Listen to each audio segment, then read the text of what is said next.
మన జున్ను రెడీ అయిపోయింది. ఇప్పుడు ఒకసారి బెల్లం సరిపోయిందా లేదా అని చెక్ చేసుకోండి. ఇవే జున్ను పాలు. ఇక్కడ మేము ఉండే దగ్గర సంత జరిగిద్ది. అక్కడ సూడి గేదెలను తెచ్చి అమ్ముతారు. అవి ఒక్కొక్కసారి ఈంతాయి కదా, ఈనప్పుడు పాలు జున్ను పాలు ఇలా అమ్ముతారు. నేను 1 లీటర్ తెచ్చుకున్నాను. దీంట్లోకి నేను ఇంకో లీటర్ మామూలు మిల్క్ ఈ 2 మిక్స్ చేసి దీంట్లో ఈ బెల్లము కొంచెం మిరియాలు యాలకులు మిక్స్ చేసి మెత్తగా పౌడర్ చేసి ఇవన్నీ కలిపి స్టీమ్ పెట్టేస్తాను. అప్పుడు మన జున్ను గడ్డ రెడీ అవుతుంది. ఫస్ట్ ఈ జున్ను పాలని ఈ గిన్నెలో పోసుకుందాం. ఫస్ట్ డే సెకండ్ డే ఈ 2 డేస్ మిల్క్ మాత్రమే గడ్డలాగా వచ్చింది. తర్వాత ఇరిగిపోయి తొలకలు లాగా వచ్చింది. కొంతమందికి ఇలా మురుగు పాలతో చేసిన గడ్డ అంటే చాలా ఇష్టంగా ఉండిద్ది. కొంతమందికి నెక్స్ట్ 2 డేస్ తర్వాత మంచిగా ఇరిగిపోయిద్ది, అదంటే చాలా ఇష్టం. మాకు 2 ఇష్టమే. ఒక 10 డేస్ కంటిన్యూస్ గా మేము జున్ను పాలు తాగుతానే ఉంటాం. ఇంటి దగ్గర గేదె తిన్నప్పుడు, అమ్మ వాళ్ళది పల్లెటూరు కదా, ఇంటి దగ్గర చాలా గేదెలు ఉంటాయి, 10 గేదెలు ఉంటాయి. ఈనప్పుడల్లా ఒక 10 డేస్ జున్ను పాలే తాగుతాం. ఇప్పుడు ఈ జున్ను పాలలో ఈ బెల్లం వేసుకుందాం. బెల్లం కొంచెం ఎక్కువ పడుతుంది. కొంతమంది పంచదారతో కూడా చేసుకుంటారంట. నాకు చిన్నప్పటి నుంచి బెల్లంతో చేసిన స్వీట్లు తింటమే అలవాటు. పంచదార యూజ్ చేయటం మేము చాలా తక్కువ. ఇప్పుడు ఈ బెల్లం కరగడానికి ఒక ½ అన్ అవర్ అన్నా పడుతుంది. ఈ బెల్లం కరిగిన తర్వాత ఈ పాలను మనం వడగట్టుకోవాలి. ఎందుకంటే ఈ బెల్లం నీళ్ళల్లో నలకలు ఉంటాయి. తర్వాత మనం స్టీమ్ పెట్టేసుకోవటమే. జున్నులోకి మెయిన్ ఇంగ్రీడియంట్ ఏంటంటే యాలక్కాయలు మిరియాలు. ఇవి ఎంత ఎక్కువ వేసుకుంటే అంత టేస్టీగా ఉంటుంది. అసలు జున్నులో మిరియాలు ఎందుకు వేస్తారంటారు? జున్ను వాతం, జున్ను తినకూడదు, అందుకనే మిరియాలు వేస్తారు. మిరియాలు వేయటం వల్ల వాతం తగ్గిపోయింది. యాక్చువల్గా అసలు జున్ను పాల పిండనే పిండకూడదు. మురుగు పాలు లేగదూడకి చాలా మంచిది. దానికి మంచి ప్రోటీన్స్ అన్నీ అందుతాయి. అమ్మాళ్ళు ఎక్కువ దూడకే వదిలేస్తారు. దూడ బరీగా తాగేసి పక్కకి వెళ్ళిపోయిన తర్వాత మిగిలిన పాలే పిండుతారు. వాటినే మేము ఇలా కేక్ చేసుకుంటా ఎవరికన్నా కావాలంటే ఇస్తాము. కొంచెం బెల్లం ఎక్కువే పడుతుంది, ఎక్కువ వేసుకోండి. చెన్నైలో ఉన్నప్పుడు ఒకసారి నేను జున్ను చేశాను. ఫస్ట్ టైం చేశాను, కొంచెం బెల్లం తక్కువైందని చెప్పారు మా వారు. నెక్స్ట్ టైం మళ్ళీ ఆవు విన్నప్పుడు ఇచ్చింది అమ్మ జున్ను. మేము పాలు పోపించుకునే అక్కడ ఆవులు ఉంటాయి, గేదెలు ఉంటాయి. ఆవులు ఎక్కువ ఉంటాయి. ఎప్పుడు ఆవు జున్నే ఇచ్చింది నాకు. సరే అని చెప్పేసి ఫస్ట్ టైం చేసినప్పుడు బెల్లం తక్కువైంది అన్నారు కదా, సరే నెక్స్ట్ టైం కొంచెం బెల్లం ఎక్కువ వేసాను. మళ్ళీ బెల్లం ఎక్కువ వేసాం అంటారు, తక్కువ వేస్తే తక్కువ వేసాం అంటారు, కొంచెం ఎక్కువైతే ఎక్కువైంది అంటారు. కరెక్ట్గా వండటానికి నేను మిషన్నా? మీరు వండగలుగుతారా కరెక్ట్గా? నాకైతే రాదు. నేను వంటల్లో ఏం పెద్ద చెఫ్నేం కాదు.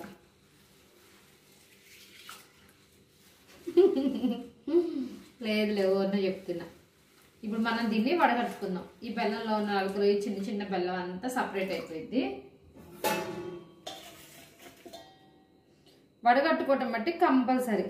పంచదార అయితే అంత అవసరం లేదు. పంచదారలో ఎక్కువ నలకలు ఉండవు కదా, బెల్లంలో మట్టికి నలకలు ఎక్కువ ఉంటాయి. పాలు చూసారా రంగు మారిపోయింది, బెల్లం రంగులోకి వచ్చేసినాయి పాలన్నీ.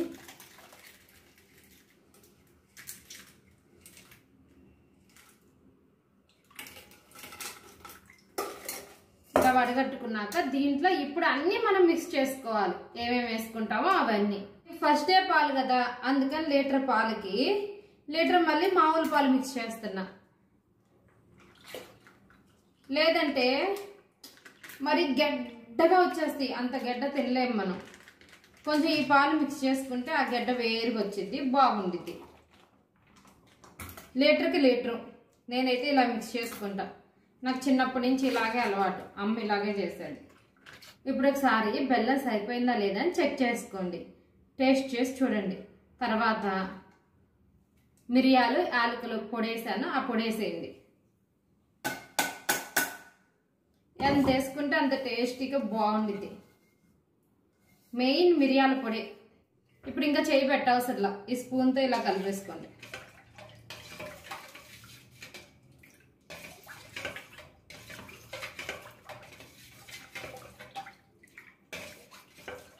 ఇప్పుడు టేస్ట్ చేయండి. సరిపోయింది బెల్లం. ఇప్పుడు దీన్ని నేను 3 గిన్నెల్లో వేసి పెడతాను. ఒకేసారి పెద్ద గిన్నెలో పెట్టను, 3 కేకులుగా సపరేట్ చేసి 3 గిన్నెల్లో వండుతాను. అప్పుడు తింటే బాగుండిద్ది, దేనికి అది తీసుకొని. అందుకని ఎక్కువ పాలు ఉన్నాయి కదా, కొంచెం పాలు అయితే ఒక గిన్నెలోనే సరిపోయేది. ఫస్ట్ నేను ఈ గిన్నెలో ప్రిపేర్ చేస్తాను కేకు. జున్ను కేకు. మాకు చిన్నప్పటి నుంచి కేక్ అంటేనే అలవాటు. జున్ను కేక్ అనేవాళ్ళం. చూసారా అసలు కలరే మారిపోయినాయి పాలు. సగాన్ని పోసుకోండి చాలు, పొంగినట్టు ఒకలాగా వచ్చేసిద్ది. ఇప్పుడు దీని మీద సరిపోను మూత పెట్టాలి, లేకపోతే దీంట్లో కింద వాటర్ ఉంటాయి, గిన్నెలో వాటర్ అవన్నీ దీంట్లోకి వచ్చేస్తాయి.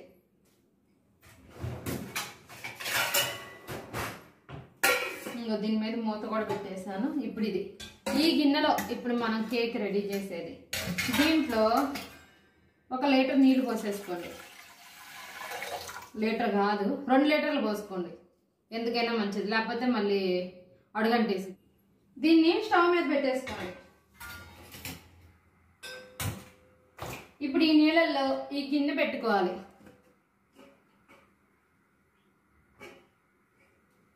ఇప్పుడు దీని మీద ఈ మూత పెట్టేసుకోవాలి. ఇప్పుడు ఒక 20 మినిట్స్ అన్నా కుక్ అవ్వాలి ఇది. అప్పుడు మన జున్ను రెడీ. మన జున్ను రెడీ అయిందా లేదా మనం ఇప్పుడు చెక్ చేసుకుందాం.